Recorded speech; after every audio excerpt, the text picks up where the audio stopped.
Hi guys, so it's been very long time since I've been uploaded a vlog. It's been 1 week, and this past few weeks was not okay for me. Um, it's been hard. Um, Fortunately, last Thursday, I got sick, and um, basta yung pagkakasakit ko is biglaan lang talaga.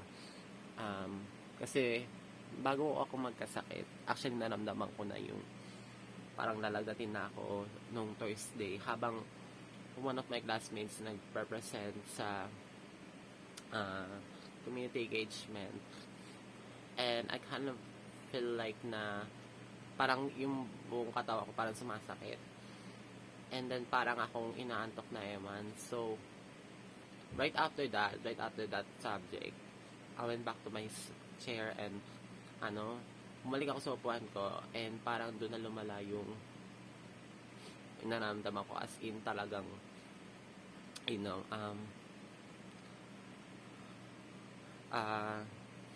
basta doon ako nag-start talaga na lagnatin na, and then so until got to the point na hindi na ako makabangon, parang nakaluhod na ako sa chair ko, and then suddenly right after that, parang yung sa nung time ng practical research namin, yung magpapasa na kasana kami, hindi, sabi ko parang hindi ko kakayanin kasi parang nilalagdag na ako. So ang ginawa ko noon, humiga ako sa sahig ng classroom namin, and then natulog ako, and then yun yung after recess time, kasi after recess practical research na namin, and then nakahiga na ako, and from PR hanggang political governance na subject, nakahiga ako, tapos natutulog. And then doon na talaga lumala yung naman ko. And then suddenly, nung uwian na, I remember the fact na kakagising ko, nagising ako, and then nung bago umuwi, talagang nung pagtayo ko, para kong babagsak talaga, para kong tutumba.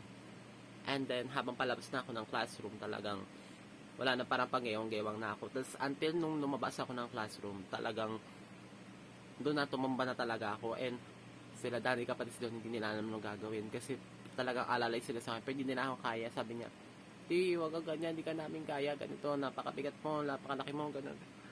Ngayon, so talaga at that time, talaga hinong-hilo na ako, parang hindi ko na kakayanin. Talagang yung lagnat ko talagang sobra na, sakit ng paa ko, and then lahat ng katawan ko masakit. And then while pauwi na ako, naalalayan ako ni Danica hanggang palabas. Then kinuha na nila ako ng tricycle, and then sumakay ako ng tricycle, pero nakakaloka na nangyari kasi hindi ko na malayan nung at that time na sa sobrang hilo ko talaga, and talagang as in lala na talaga yung nararamdaman ko, hindi ko na malayan talaga yun. Cellphone ko is hawak ko. So nung pauwi na ako dito sa bahay, naiwan ko yung cellphone ko sa tricycle. Tapos ang sabi ng tricycle driver sa akin the next day, bumalik pa daw sa bahay, pero wala nang lumabas sa tao, parang nakalak na lahat yung mga pinto. So right after that, di ko na malayan pala, naiwan ko yung cellphone ko sa tricycle. So maya may isang tao na nag-chat sa akin na sabi, phone mo ba to, ganito ganyan. Sabi ko, oo, phone ko yan.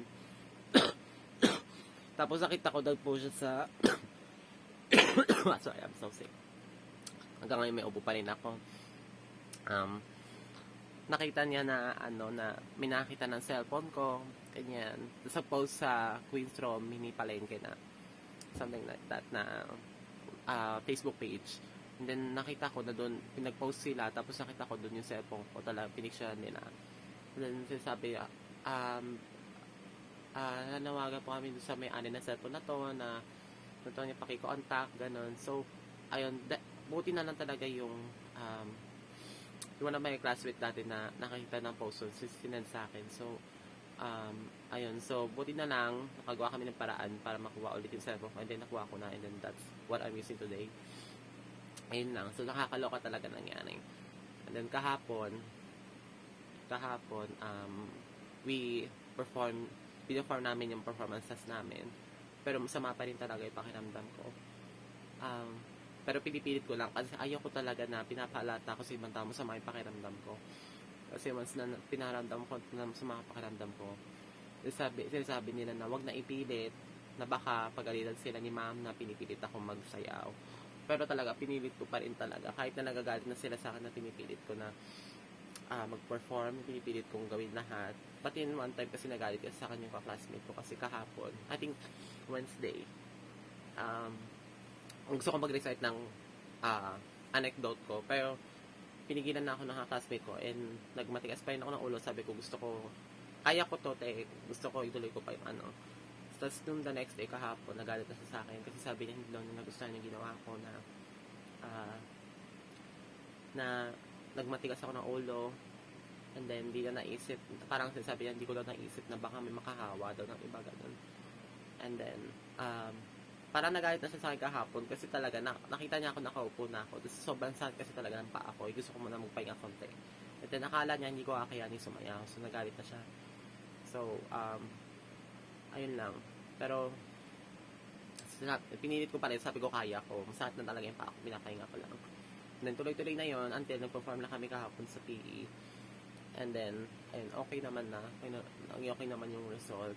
Kapag-perform naman ako. Pero right after that, sumama na naman na yung pakiramdam ko. Lalo ako nagkalagnat. Lalo sumakit yung paa ko and everything.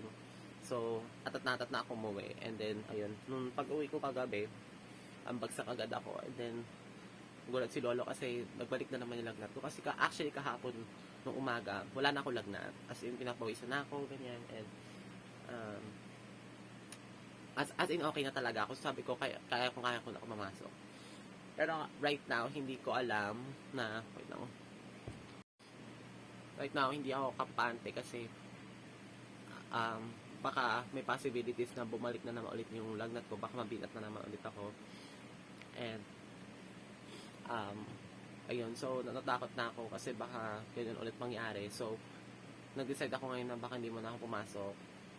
Pero actually may quiz ngayon sa naming subject, pero baka i-take ko na lang sa Monday para may araw ako na makapag review.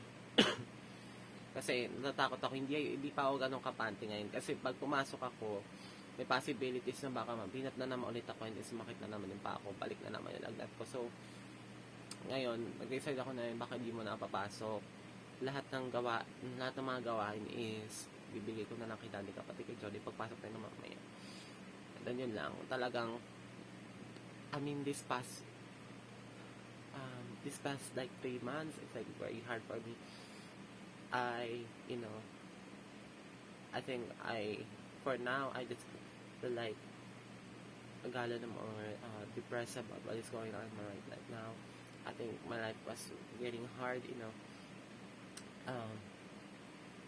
I just don't know, I just think that I was dying because adami ko nang nararamdaman. Talaga ngayon, madalas na ako nagkakasakit. And then, laging like stress, puyat, dahil sa mga ginagawang gawain, definitely yung PR, ganun. So, it was really hard for me talaga. And, I think, hindi pa ako ganun kasanay hanggang ngayon na ginagawa ko yung mga ganitong bagay. But, I just try my best and just continue. Pero right now, parang hindi ko na talaga kinakaya. I think my body is dying, like literally. My body is like literally shutting down.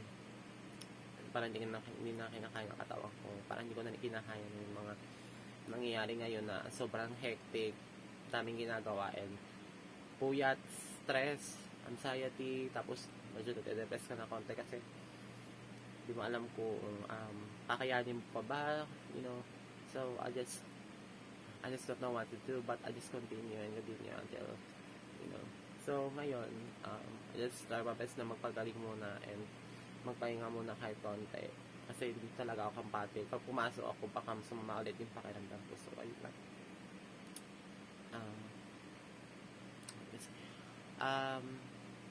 Definitely one of the worst era na naman ulit. So I wish for the best, and sana, I don't know, I feel like I'm literally dying, like, oh my gosh, I wish I could make it in 2024. I feel like I'm not gonna make it. But, wish for the best.